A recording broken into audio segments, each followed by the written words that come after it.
Oops.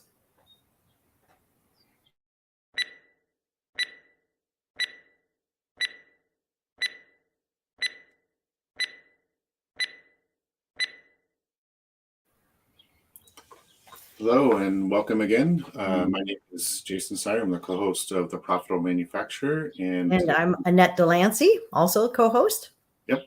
And today it's just going to be the two of us, and we're going to be talking about logistics, distribution, fulfillment models, getting into the nitty-gritty of, or not too much nitty-gritty, but covering them to some degree to go over what our options are as product manufacturers and distributors and things. And so we'll start out with my notes here. The first one we're going to go over was the in-house, and then we're going to go over one quick thing. We're going to go over the advantages, disadvantages. Not all of them are the best for certain businesses, and we're going to kind of cover which ones are helpful, which ones are not, from different perspectives and things. So we'll start with in-house, I think it was, and Annette, why don't you take it away? Yeah, thanks, Jason.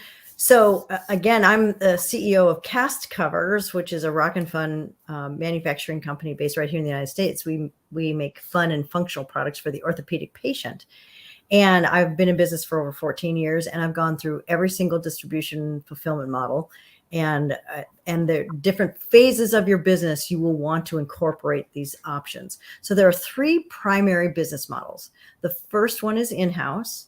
The second one is outsourced. And the third one is 3PL, also known as third-party logistics. And so I'll dive right into the in-house model. So the in-house model is great, particularly when you're getting started. If you have under a couple hundred, maybe even 500 orders a month, you might want to consider doing it in-house, even if it's your own garage. I always recommend to all my entrepreneurs to start shipping the products by yourself if you have the products in-house. And of course, as a profitable manufacturer, we're obviously manufacturing our own products. But I'll talk about those that also don't necessarily manufacture, just so you get a good idea of distribution fulfillment models. So the first one, in-house, again, if you have limited number of orders that is manageable, I started doing it. I did it in-house for the first, actually in my garage and my shop, before I even moved into an office warehouse space. I was doing it, and we were doing about 200 orders a month. It started to get quite a bit. I had my children involved at the time. It was a great learning experience. You learn how to package the product. You learn what works and what doesn't work. That's really important, because nobody's going to tell you what works and doesn't work unless you really know. I also learned the flatter the package, the better.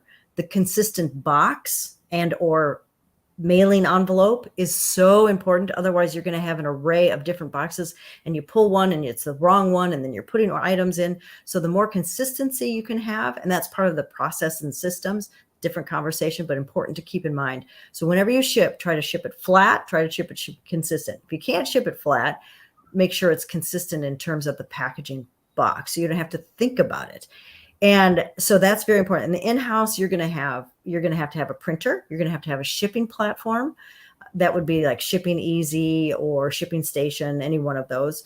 And then what you do is you have APIs on your website, which basically are tools that pull the information automatically for you. And so you go into your shipping platform and you see your orders ready to ship, and you basically kind of click and go. There's a little bit of nuances there, but that's not what this show is about. We can do another show in the future, Jason, about shipping options and platforms, because they vary also depending on your needs. So the in-house is great. And so I used to do it myself 14 years ago. And my husband and the kids. And then we got too big, which is a great problem to have. We moved into office space with a warehouse, and I started hiring people, and they started shipping for us. And no, they were hired to do the shipping. And so the shipping in-house, you have great control over your costs and the process. That is a fabulous opportunity for particularly very new companies, smaller companies as well. So you can also go back to in-house. That's later if you're having some quality control issues. So the major expense with in-house is space. You got to have some space to be able to do this. and or payroll if you hire people to come in as your employees to take care of it. So that's in-house. Some of the fun stories I have are how I would grab all my boxes and ship them. I was 7 miles from the post office because we live rural. And then I would come back and then there would be some more orders. And I just was bound and determined to get these orders out to fulfill for my customers' needs. And so I'd go back into the post office. So I've learned how to make sure there was a cutoff in the orders so you know that you can take care of it.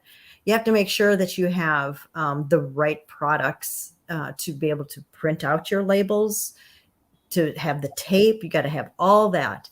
It's actually a fun process. And I really do encourage, if you're just getting started, to do the shipping yourself. You're going to learn so much.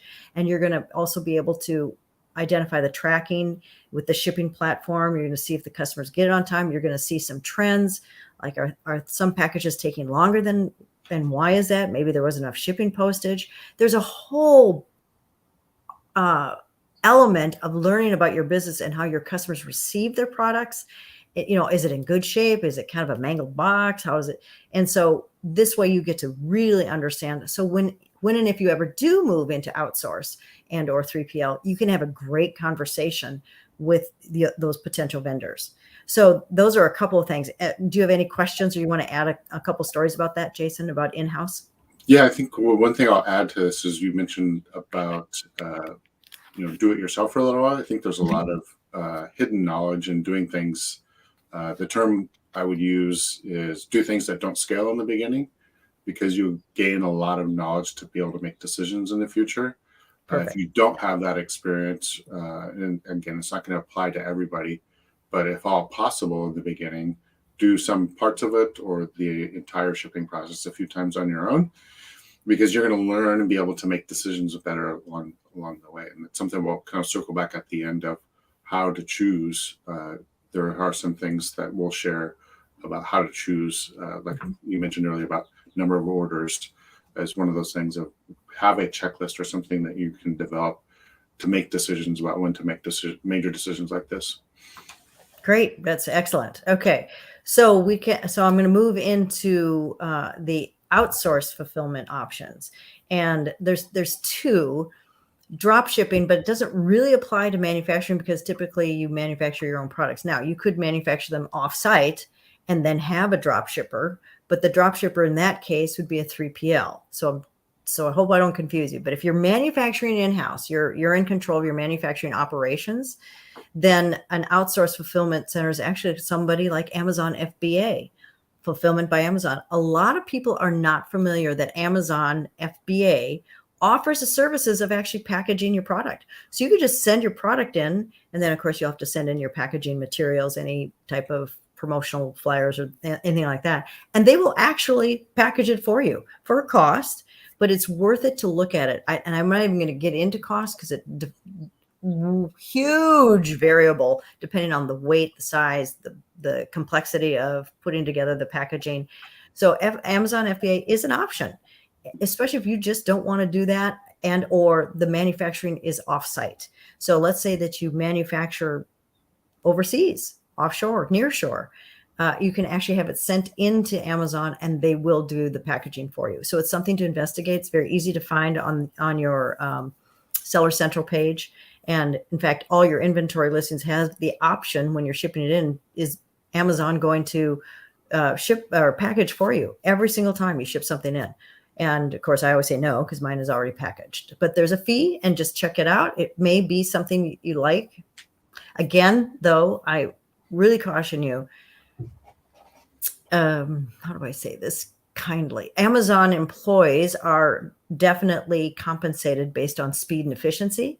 So if you need to follow the process and make sure and watch your customer reviews. I received this package and this was folded funny, or it was folded upside down, or it was not including certain things. If there's a lot of issues involved with that, then you may want to consider to pull away from Amazon FBA. But it is a good option to consider and to even investigate and try out. You could even try it out with one or two of your products and just see how it goes. It does depend on the different distribution centers and fulfillment centers that they have. Those are different. Amazon, first you send everything to a distribution center, and then and then from there, the fulfillment centers are stocked with inventory, and that's when orders are shipped out from there. So hopefully that's a good understanding. A lot of people thought outsource also meant 3PL, but it's actually separate. Anything you want to add to that, Jason? Yeah, I think, again, being intentional about what our purpose is behind, it's good to try and test different channels, platforms to get our products out there. But have a system, have a checklist, some definition of success and what's not successful, so that it can make your decisions down the road simpler and less complex, rather than fretting and worrying about, hey, well, maybe it's going to grow, maybe it's not. Have a determiner of success. That doesn't mean it's not going to change 3 months down the road either, but have something documented, whether it's written in one of your planning softwares or with your group, but have some way to determine what success is. Again, it can change when you first document it, and then when the decision does come, but have something put together so it's not a back of the napkin, sometimes even emotional decision down the road. Excellent. I do want to mention drop shipping. It really doesn't apply because manufacturers typically have their own shipping options figured out, but drop shipping is talked about all the time. And I think it's important because as a manufacturer, you may have another product or two that adds value to your product and you drop ship those. So I'd like to just talk about that and explain the difference. Drop shipping is when you actually don't inventory the product, and the product is then drop shipped by that other manufacturer or reseller.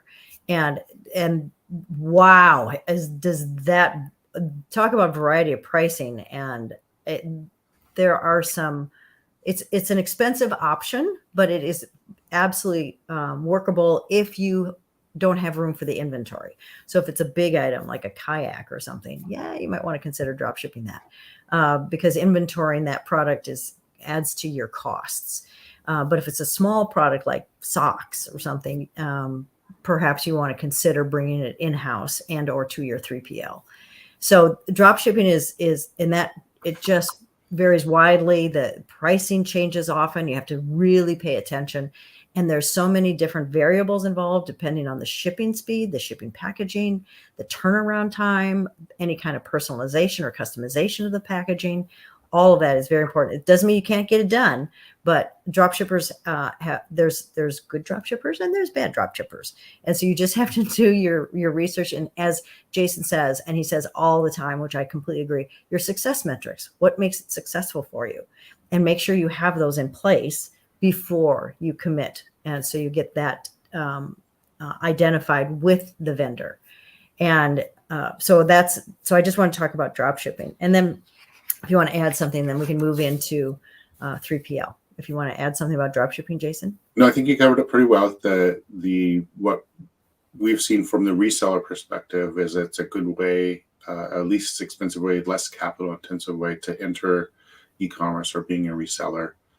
So it is popular with a group of people who are looking to enter e-commerce and reselling without having a massive capital injection, or that they might even be available. Thanks. So it is definitely in the entrepreneurial forums discussion topic there. So let's continue. And actually, so Cast Covers, we manufacture our own products, but we also distribute other products. And so, and some of those products are very bulky boxes. We were the top distributor for designer colored crutches. And so we drop shipped those for a long time. And then I bought her out.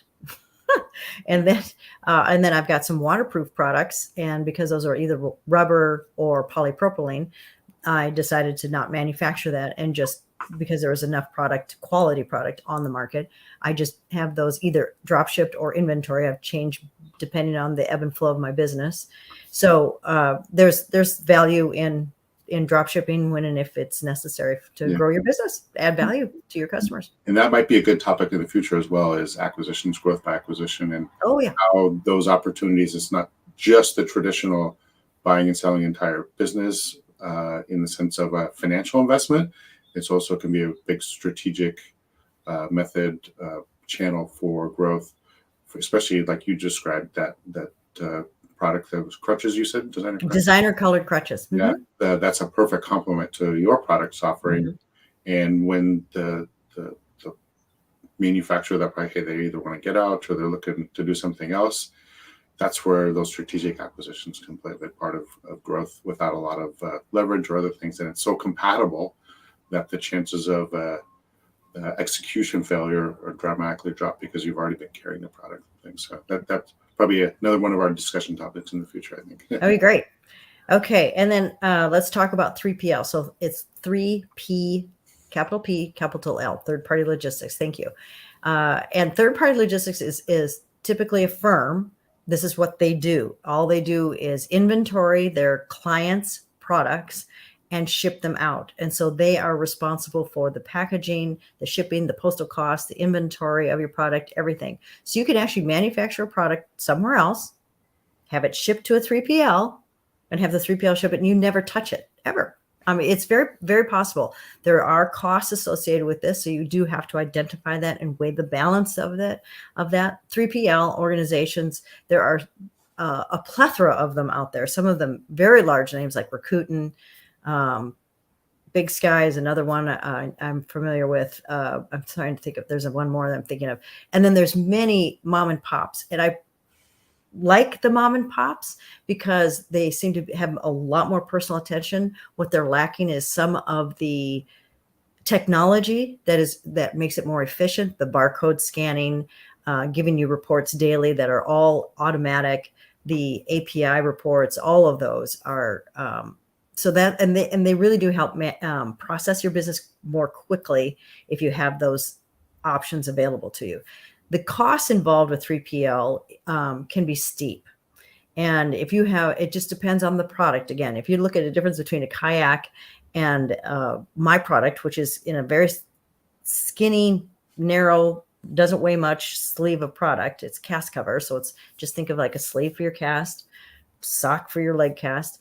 So the costs are minimal in terms of weight and cubic inches that it takes. Whereas if you're selling a kayak, you have to consider that. And so what I recommend very strongly is you go visit the 3PL that you want to do business with. First you have to vet them, get it down to about 3 of them. Make sure you have the same questions and have them give you a bid, a quote based on it. Typically, you have to send your samples of your products in. And then they have a better idea. Get to know your sales rep. They always have sales reps. And make sure that person really understands your business. As a business owner, all business owners think we're unique. Manufacturers think we're really unique, and we really aren't. They're really. I don't care if you're selling a sock or a kayak. We're kind of the same thing. It just depends on the weight and the packaging, that type of thing. So you can really get it very systematized and processed on this. So 3PL has great options because you don't have to pay for warehouse space or employees. So you take that into consideration. I'm in California, and labor costs are exceptionally high in California, not to mention rent, depending where you're renting your space or buying a building. And so it's very important to weigh those costs. There are other aspects, though, too, is if you want to employ people and create a culture, and if you want to give people an opportunity to grow in their careers, that has value that's not necessarily on the bottom line. Well, it is on the bottom line. It just shows up differently. So the 3PL has great advantages. And it's a huge industry in and of itself, and they can really help you in terms of growing and scaling. This is good for let's say if you were an in-house and you just can't keep up with the orders anymore, 3PL can take care of that. And I really recommend after about, depending on the size of the product, but at least 300 or more, you can start looking at 3PLs. It's going to cost you more the lower the quantities, of course. If you think about it, you're only doing, if you're doing 300 orders a month, that's only 10 orders a day. That's that's not as efficient for the 3PL, where it may be more efficient still in-house. These are all things you have to weigh. Eventually, you'll get to a point where you will consider, should I consider 3PLs?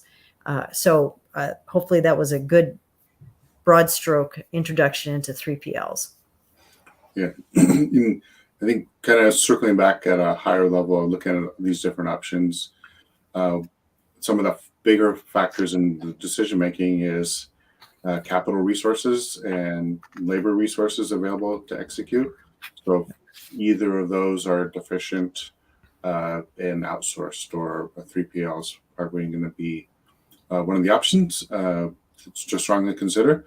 If you have more capital available, and again, this is looking for a growth trajectory where you're going to have a higher volume and in-house is, then you've got the team and the space available to do that. That becomes a more viable option, especially if you're looking to build, like you were talking about, Ned, of your workplace culture and places of advancement, and being able to develop a more vertical advancement plans internally, depending on the size of your operation and your team and things. And so those are all factors to consider. I think what we just talked about is not a common discussion point in business decision making, which is usually it's financial, what the spreadsheet says, and what the common discussion points are. I think we're bringing to light the part of there. If you have it in-house, you're probably better to execute. If you've got a strong workplace culture and team development in place, if you don't have those factors, or you're trying to build those and they're not there yet, you probably want to avoid or not take on a lot of complexity in your organization until you can get that addressed and brought to a standard. Because most of my visibility when I see failure in a business is execution side. And my view is there's two places for that.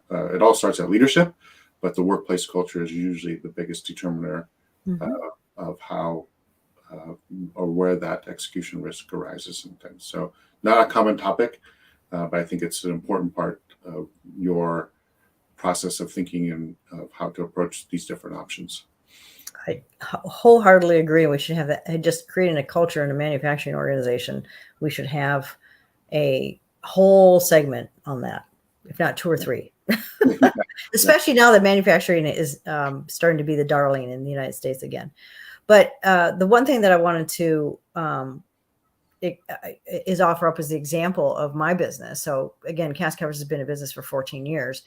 And I started out, as I said, in my garage, and then went to an office space, hired employees who took care of shipping. What I did is I also hired high school students, their very first job, and they learned how to ship and package. And we also wrote handwritten note cards to every single order. And so this is part of the culture. And we had pizza parties, and we had, Santa come in. We had firefighters come in at one point, not because they had to. It's just fun things and part of that culture. But what I did is showed these young people how to, come to work on time and have a job. And it was also on Saturdays. So it was after school, which was great. They got school credit for it because that's when shipping occurred and they could do it. And so it was a part-time position. Eventually I had to grow into a couple full-time positions. And then the business can continue to grow. Now I have it off-site, and I actually pivoted my business model almost 5 years ago now, where I did everything off-site. I pivoted to a different business model. So instead of in-house manufacturing, I use a contract manufacturer now. But I'm also now in the place of pivoting again to bring it back in-house, which will probably happen in 2024. So I will be able to talk about that. So again, it's not, and it's interesting. Somebody once mentioned to me, well, then you made a mistake. I said, no.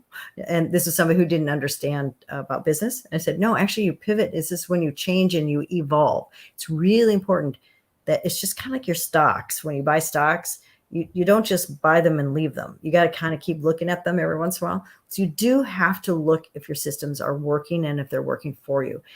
So some of the disadvantages, and I can go into that, some of the disadvantages of each. So the disadvantages for in-house is you're focused a lot on shipping and less on marketing.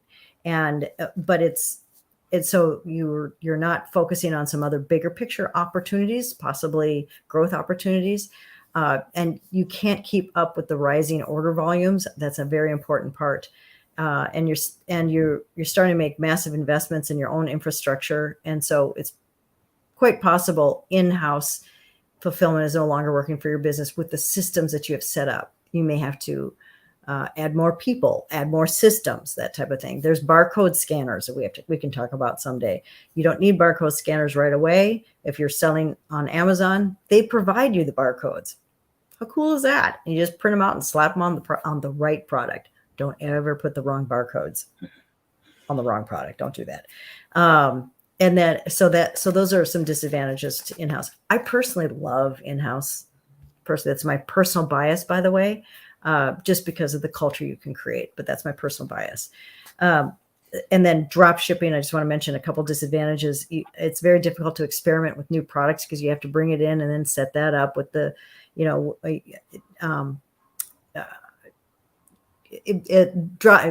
me back up. I'm sorry. The disadvantages of drop shipping are you have no control really over the shipping process, and you have no control over the personalization of it, because not many people will write note cards to add into your product, handwritten note cards, by the way. And you want to have that experience with the customer. That's very important. That's a real disadvantage with drop shipping. So Amazon FBA, disadvantages: rising costs. Period. Number one, they just continue to rise, and they don't necessarily give you a notice. You just happen to start recognizing on your accounting that fees are starting to increase. And if your sales are not increasing to keep pace, then you have some real issues. But Amazon FBA, if you want to sell on Amazon and you want Amazon to ship out the product because it's Prime to get to the customer quickly, you have to do FBA. So you have to come up with some other ideas. We can have another episode about how to compensate for rising increases on Amazon FBA. So the storage costs are another aspect of Amazon FBA. Those also keep increasing. So storage costs and an increase in the fees of that. So the third-party fulfillment, the disadvantages of third-party fulfillment is quality can vary between the providers. And I mentioned that earlier. You really have to have your success metrics in place, and then stay on top of it. Again, it can't be a buy and hold strategy. It's got to be a contract and keep communicating strategy. You have to look at the reports.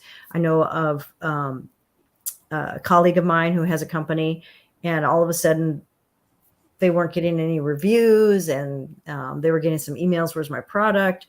And they realized that for 2 weeks, their product hadn't been shipped. And I asked them, don't you get a daily report? Well, yes. Did you look at it? No. Okay, there it is. There's the issue. So if you know you have sales, but the shipping didn't go out, then you can address it. So you have to stay on top of it. So it's not like a buy and hold, like contract and forget about it. You have to stay engaged to make sure your product is getting out. That's probably the biggest disadvantage of a third party. You give up control over the fulfillment process. And sometimes you call and say, hey, what happened? And then they don't call you back. I mean, there's some real issues. You just have to stay on top of it. That's just what a business owner does.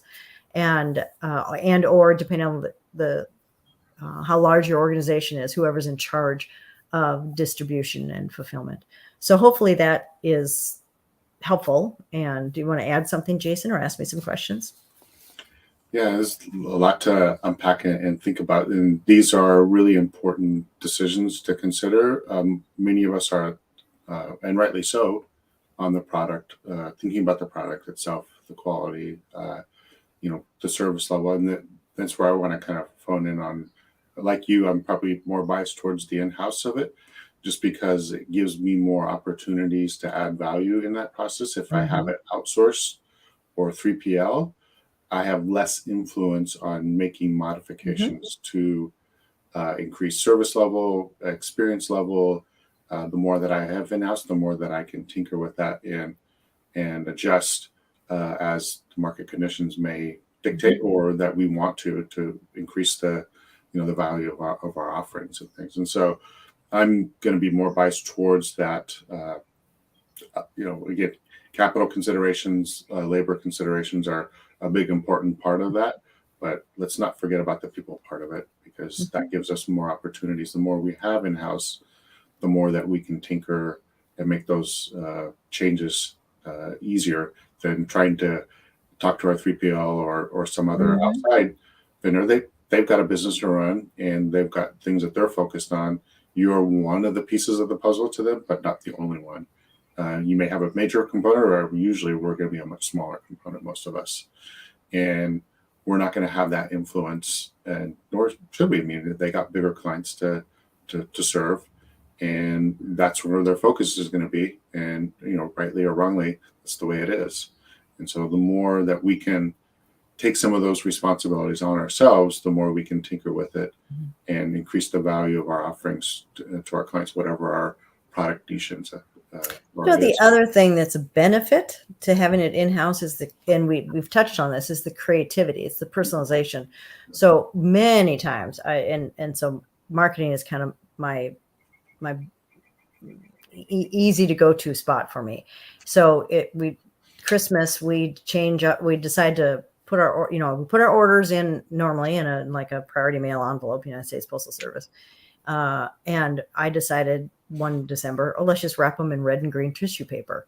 Well, that was easy to do because I had the in-house team, and I just bought a bunch of bulk tissue paper, and that was it. I just sent in the month of December. And I even had some customers saying, this was just great. It didn't add weight to the shipping, very little process to just grab a piece of tissue paper and wrap it around it. It wasn't like a substantial labor cost at all.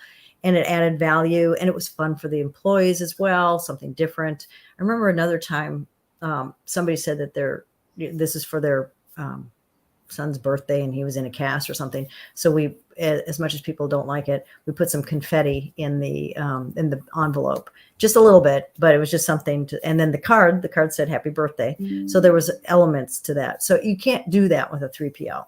Well, you can, but you have to plan it far in advance, and you get charged for it. So the creativity of an in-house is also a benefit, and you can have fun. And it's really important for customers to have that experience when they get your product. And we can talk about, and that's another option or another topic that we can talk about, Jason, is that experience that a customer needs to have when you manufacture a product, you're responsible for it. There's some great ideas about that. So we can talk about that another. Yeah. And I would add to that experience is, I think, just as important as the products that we're delivering to our clients. Whether it's direct to consumer or through a retail or what all our various options of product distribution, the more that we're part of that, the more influence we can have on that overall customer experience. And not in a product manufacturing sense, but I think it applies to all of us in business, is in, our services are bookkeeping, which is very commoditized these days. Also profit first systems and fractional CFO. The bookkeeping is highly commoditized these days. And our focus is on customer experience. The difference between customer service and experience is service is reactive and experience is proactive. And so internally in our weekly team calls and one-to-one discussions, it's a big part of our discussions around customer experience. How quickly can we respond? We provide guarantees, but we're almost always faster than our guarantees. We put the guarantees in there just as a backdrop in case we get overwhelmed. And we say, hey, we're going to respond. This is our expectation, but then we overachieve on that expectation. And so all of us, service product, I think this applies, is customer experience and building those little touch points that you just mentioned about the confetti and things are super important as we build out our offerings and deliver our value to our clients. Great. Oh, I thought of 3 more topics while you were talking, so we'll talk off screen about that. Yeah. So hopefully this was helpful. Again, if you need specific bookkeeping questions, anything to do with profitable aspect of manufacturing in the bookkeeping sense, Jason, if you have questions about manufacturing specifically, I'm your manufacturer expert. So between the two of us, and Jason has experience moving products through, particularly overseas, and so we have a great complementary team between the two of us. So, and we can help you. And if you want to talk to both of us, we're also available for that too. Great. Well, I guess we'll kind of wrap the show up for today. and look for in the next, hopefully the next week or two, we'll start putting out a schedule of who's going to be guests going forward.